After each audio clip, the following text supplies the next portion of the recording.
Welcome to the Nurturing Greatness podcast. If you are completely satisfied with the education landscape as it is right now, this podcast is not for you. But if you're ready for change and motivated to disrupt the current system, keep listening. This podcast will explore what it truly means to cultivate brilliance in ourselves, in our students, and in the systems we lead. I'm Dr. Tonya Breland. And I'm Dr. Erika Leek. And together, through the Nurturing Greatness movement, we are committed to high expectations, asset-based leadership, and creating environments where every single learner is seen, challenged, and affirmed. In each episode, we sit down with leaders, educators, and change agents who are committed to doing the deep work of transformation. And today, we have a leader, an educator, and change agent all in one. This is Fatiha Abdur-Rahman, and she helps teachers and school leaders transform low-performing schools into places of possibility. She has been nationally recognized for successful turnaround work, and she gives educators the tools and confidence to lift student achievement while honoring the whole child. Say that again. She Yes. turns complex data into simple action that grows skill, mindset, and belief. And I can tell you during our Nurturing Greatness Summit, her room was standing room only. But Tia leads with love and village energy. I like that. I love that. Creating cultures where every adult pulls together so every child can rise. Her mission is to build schools that inspire, empower, and accelerate learning, proving that when we change how students are seen, we change what they achieve. Yeah. I believe that. To Yeah. begin our conversation, I'd love to ask you who first nurtured you? Mm. Greatness in you. Greatness. Who first nurtured greatness in you?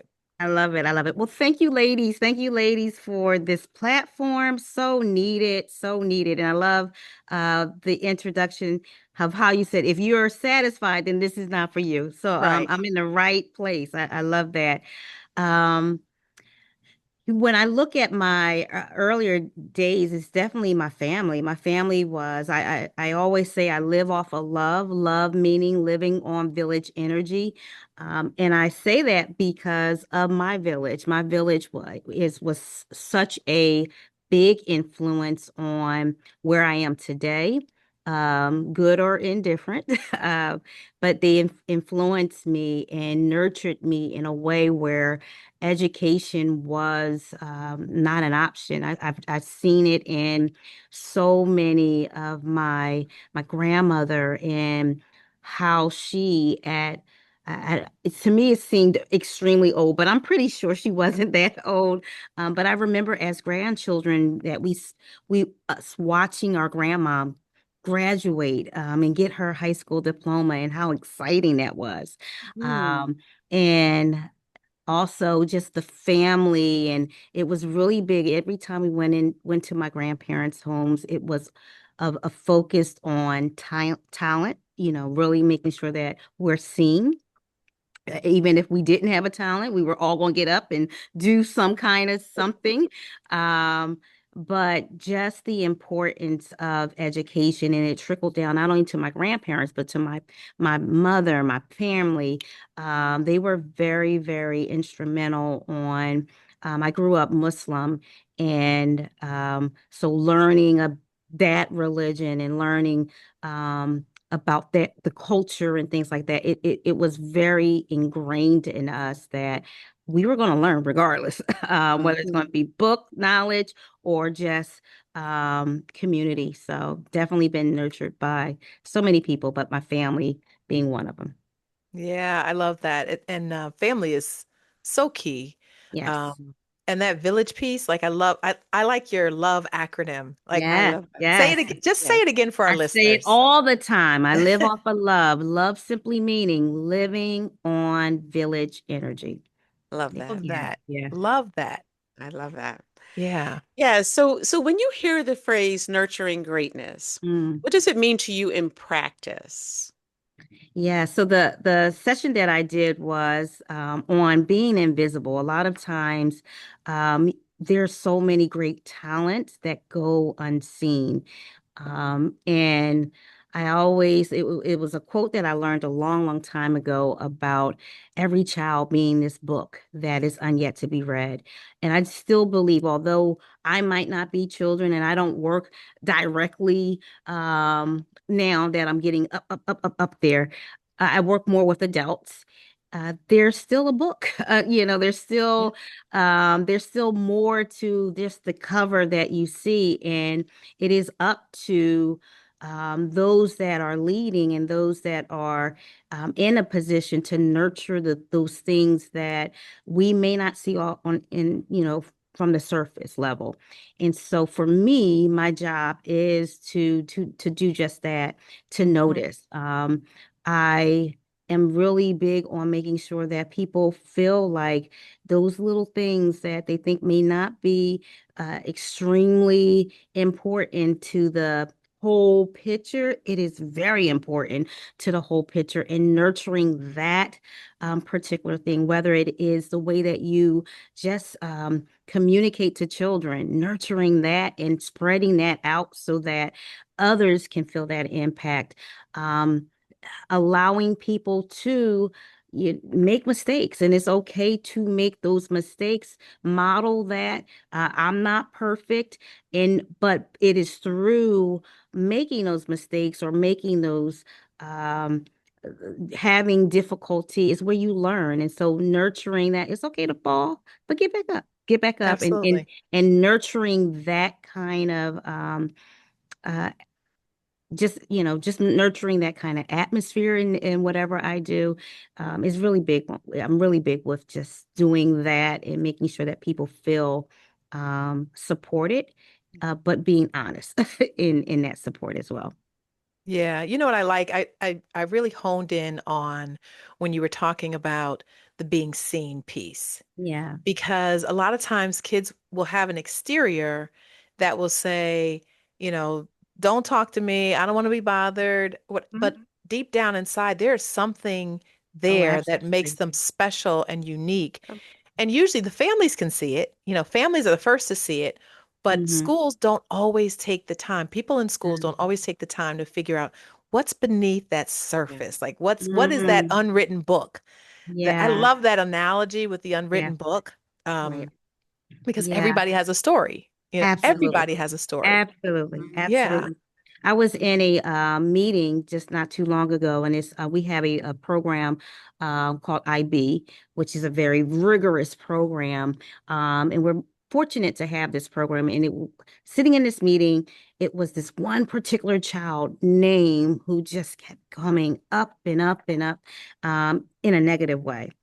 And as I'm sitting there observing, my thought wasn't, oh my goodness, he's a horrible child. It was, I want to know his story.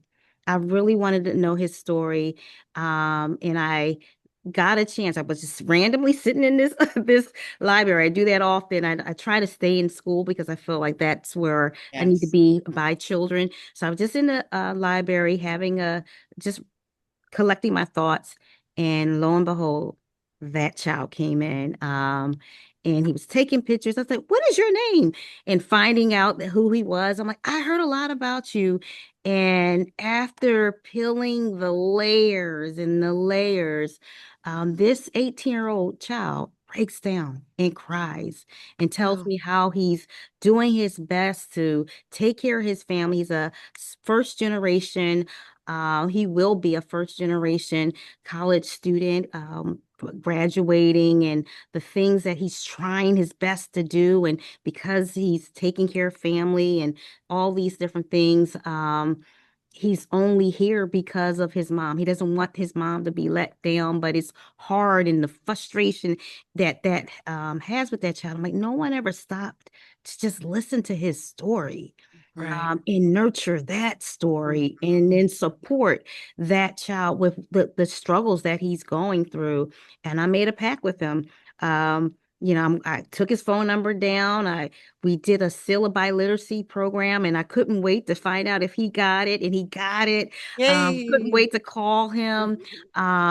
Just today, I'm doing walkthroughs, and lo and behold, he's right there in the math program, and he turns around and sees me, and I give him a hug because he just needed to be seen. I told him, like, you're Yes. going to do the work. I'll advocate for you, but you got to come to school. You got to do Good. the things that you need to do. Mhm. Um, and this is not the end of your story. And so um, Exactly. he just needed to be seen. He was a story that he was begging for someone Yeah. to read. That's all. Yep. Yep. Yeah. Yeah. Yeah. No, that's good. That's really Mhm. good. Really good. So, what is one belief that you have about students or leadership that Mm. we've got to release? We must release if we are serious about transformation. So, you're a turnaround Yeah. educator and you understand what it means to transform education. So, what is that one belief that either students or leaders have to Yeah. release? Um, you know what? We are so confounded with zip codes and where we live and what we do. And there is uh there is some kind of a belief that because most of our children come from trauma, that is reality. That is very, and then that is reality. But because of that, they can only rise to a certain level. And the expectation around that, we have to release that. Yeah. The woe is me. Oh, we can't do that. Poor them. Okay, they're going through challenges, but we have to release not believing that they can rise above it and to show them that, this isn't the final say. And I can say that because I lived it. I lived it with Mm. my children. Um, and if it was up to statistics, my kids would be uh, moms. They would have 100 babies because they come from a teenage mom home. They came from a home that where it was not stable. We went from they went from school to school to school. My daughter can tell she was probably at like 6 schools by the time she graduated sixth grade. And only because I was looking for better for her and not knowing Mhm. that, moving her from this place to this place because I knew education was the key. I had a high expectation Mhm. for them. And with that high expectation, they rose beyond all of the things that statistic put on them. And so Mhm. Mhm. we have to debunk this because of where they live or because of the conditions they're in, that they can only Yeah. do this much. And that's all. We should be happy or in an observation, oh my goodness, they were so quiet. I expect that. I expect it I expect them to behave. That's not something that I'm like, oh wow, they did that. No, that's an Yeah. expectation that I have. So Right. we have to get away from that kind of mindset of lowering the bar for any child. The bar is Mhm. the bar, and we just have to help them get there. I always pride myself. I have high expectation, yeah, but a high level of support. We're going to support you with that high expectation. Yeah, I love that piece about the zip code because kids know, like Yeah. they internalize that, right? So in the town where I grew up in a town that doesn't have a wonderful reputation for its school system, and I grew up in a section of the town that they're like, oh my God, that's like the worst. Yeah. And now I work in one of the districts. We go into this particular district where there are kids from that town, and I was there today, and I make a point to say I'm from there. What, Yeah. really? Yes, and I'm from this section, because I think it's important for them to know that, you know, um, good things come out of this Absolutely. place, and you are one Absolutely. of those good things that's going to come out of this place too, Absolutely. and I think that's so important because they really do internalize it. I mean, Absolutely. some kids will even sort of whisper the name of the Mhm. town, if they Yeah. think it doesn't have a really good reputation or so I love that. I Yeah. really do love that. I think Yeah. that's really important. Um And I think it speaks to the lack of expectations, like from someone from that particular zip code. So, what do you think high expectations look like without harm? Mm. I think exactly what I shared. It is with the idea that um, we all have capabilities, every last one of us. I like that equity picture. Sometimes I can just look over the fence and I don't need any support. Some people need different levels of support, but you don't change the expectation. The I expectation is agree. the expectation. This is the bar. How you get to that bar, some might take a day, some might take 2 days, some might take a little bit longer, but the goal is to get them to that point and allow them to believe. Because what it happens is you start tasting that success. Oh, okay, I can do it. I kid you not, I did not know I was good in math until college. I always cringed when people asked the question, who's your favorite teacher? I didn't have one. I did not have anyone in my life that I could say growing up, I had someone who poured into me, that teacher who did this amazing. I did not, that is not my testimony. Yeah. I Me had too. teachers who I did not know I could do, who didn't sit down and tell me, no, the way that you're writing have to should not be spelled HAFT.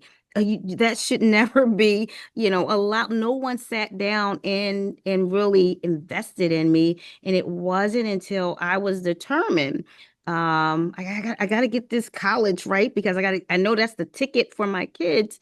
Um, that I realized, wow, I'm good at math. And that one class, that one aha moment, made me then have the confidence to keep going and keep going. And I actually started off with, I was in academic probation. I tell everybody that I shouldn't laugh, but I did. I had a not a 7.9 GPA, but I graduated cum laude. So uh, That's awesome. because someone made me realize, I'm not.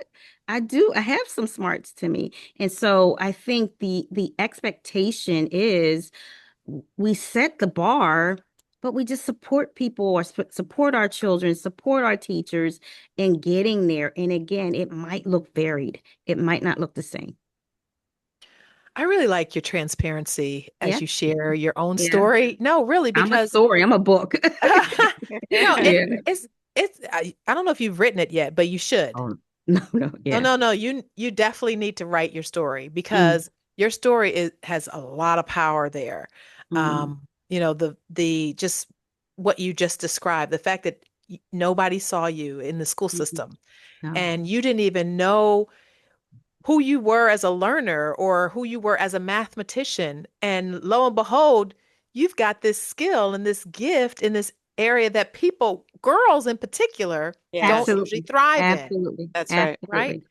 And but I also think that it was also like the way of schools for a long time. Like, Mm, like I loved math. I did. Me too. But Me mm, too. nobody ever said, "Hey, have you thought about like going into like an engineering path or a STEM path?" Like that never was presented to me, like yeah. as not once. And so it's like, as an adult, when I was taking apart computers and putting them back together as a young Mm, adult, I was like, mm. I probably should have done something in this field, Absolutely.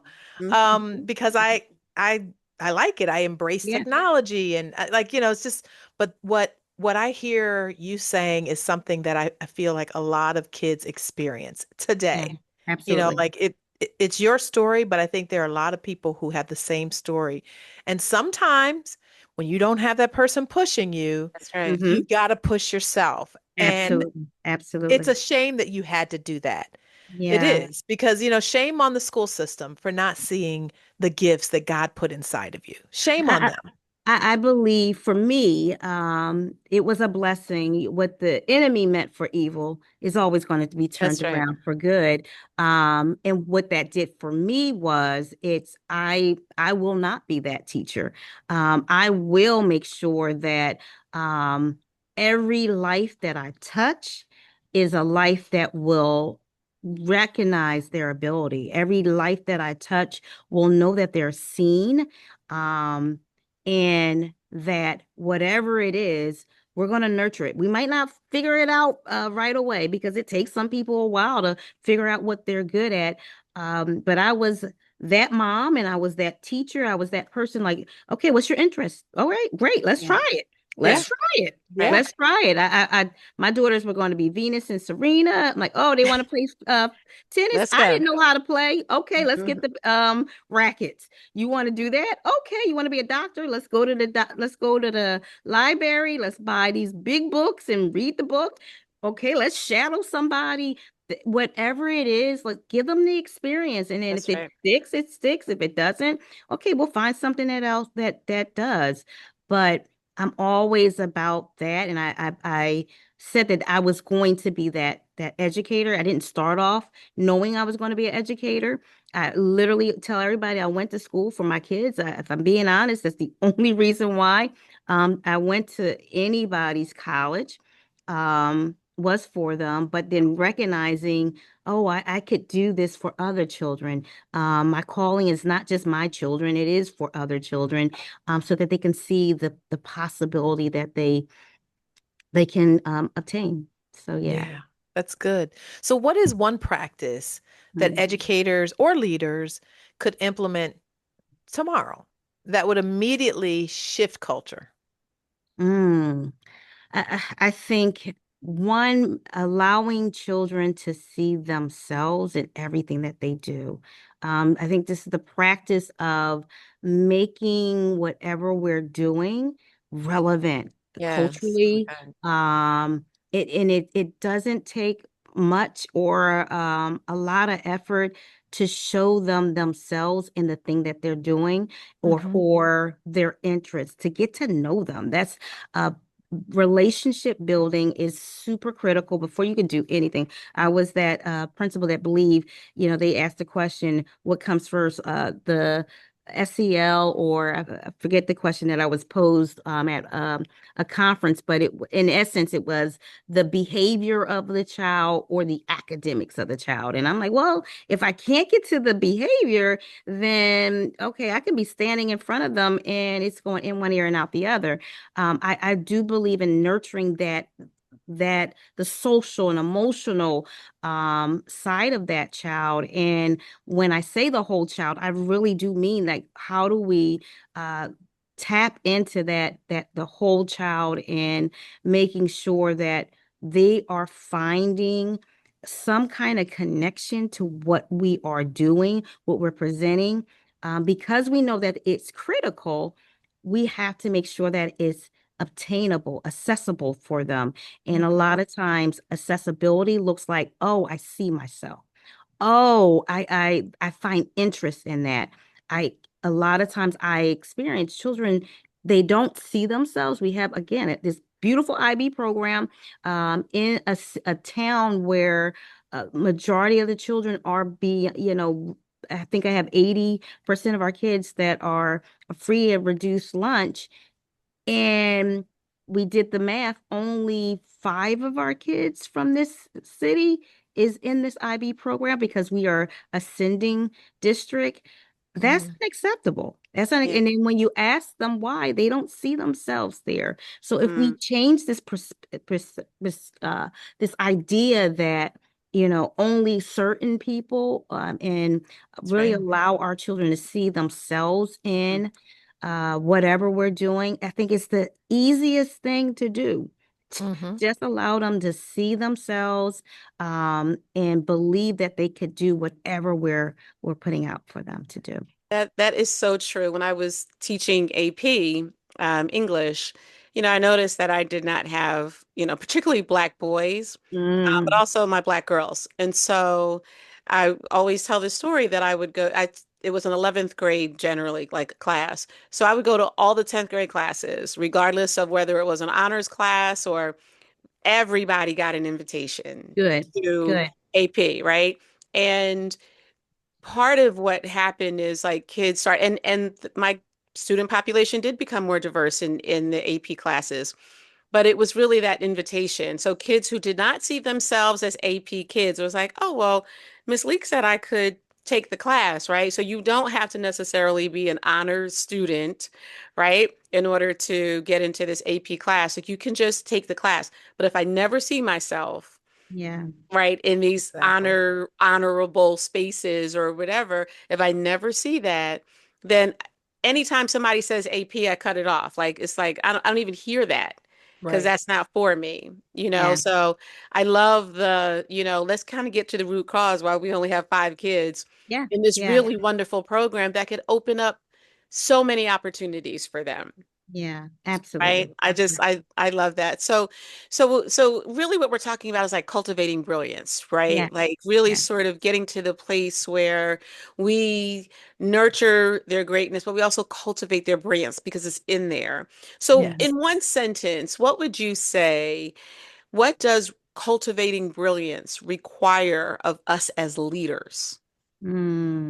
That's good. Uh, Planting the seed, right? Mm, That's not a sentence, but it's That's okay. good yeah. though. But when I think of you cultivate what you plant, and as leaders, as educators, we have to plant the seed of brilliance, right? Hmm. Hmm. Um, the reason why we get to high school is because the seed was not, maybe it was planted, it wasn't tended. And it starts before we get here, starts way back in elementary, pre-K. What are we Hmm. planning back there?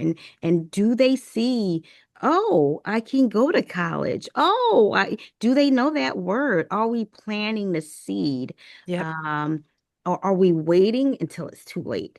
And oftentimes I find that that's the problem. We wait until it's too late, where there is no hope. There is no dream. There is no, I don't, my greatest aspiration is to go to Atlantic City. Um, so how do we plant the seed early and then cultivate that seed as Yes. Yeah, they that's they good. Yeah. continue to grow? You're speaking Erica's language. She's a Yeah. gardener, so I am. And I am not. So I'm proud that I even know how to say how to. Right. No, that was But perfect. when you said it, that was the first image that came to my mind. You're cultivating, but I can't cultivate something I don't plant. That's So right. I have to plant it first, That's right. so that I can cultivate it. That's right. That's right. absolutely. That's right. Uh, And I also want to say one more thing because I love that analogy. I Yeah. also think that you cultivate something that you recognize as worthy. Oh, Right. yeah. So Yeah. when I'm Yeah. in my garden, I know what weeds to pull out, right? But the things that Mm, are really important, I leave in there and make sure that they I grow. like that. So I if I'm like not, you that. talked earlier about not being seen. If I don't recognize that this kid has brilliance, I'm Mm, not going to cultivate it because I don't really, in fact, exactly. I don't expect anything from this kid. So yeah. he's not going to Yeah. get anything from me, right? And so I think that that kind of works. That's why I love that analogy so much, right? Because it's just like I think you have to recognize that this is something worthy of cultivation, right? Right. Because it takes Absolutely. time, right? Absolutely. So yeah, I love Absolutely. that. I love that. Yeah. Absolutely. I like Yeah. that too. I'm taking that too. I like that. Okay. Yeah. Yeah. Yeah. So that's Yeah. good. So Yeah. before we go, let the people know, our Mhm. listeners, how they can get in touch with you. Oh, so I am again Fatih Abdur-Rahman. You can always go to Salem City School District, and go to our curriculum and teaching and learning page. But I am also on social media as Assisted Assist Soup SUPT, I think. I forgot how I spelled it. Rahman on Facebook, but that also is the same thing on IG as well. Awesome. Awesome. Yeah. Awesome. Thank you so much, Fatia, for joining us. This has been a Thank you. wonderful conversation, and I really have enjoyed hearing more about your story. It is Same. phenomenal, and I'm waiting for the book. Ah, Yes. Yes. join the No, line. no pressure. No No pressure. I pressure. know. No pressure. One day I will sit down. I'm like, it's the time, finding time to do it. But yes, I, yes, it Mhm. is I know. forthcoming. It's forthcoming. Yeah. Okay, Yeah. okay. Yeah. And thank you to our listeners for joining us for this episode of the Nurturing Greatness podcast. If this conversation challenged you or affirmed you or gave you something practical to implement, share it with a colleague and join the movement. Yes. And again, thank you. I also enjoyed getting to know you more and hear your story, that impactful story that the world needs to hear, that one. Um, Yeah. can't wait for the book. But visit our nurturinggreatness.info page to join the movement, explore our services, upcoming events, and resources designed to support your nurturing greatness journey. Until next time, keep nurturing greatness.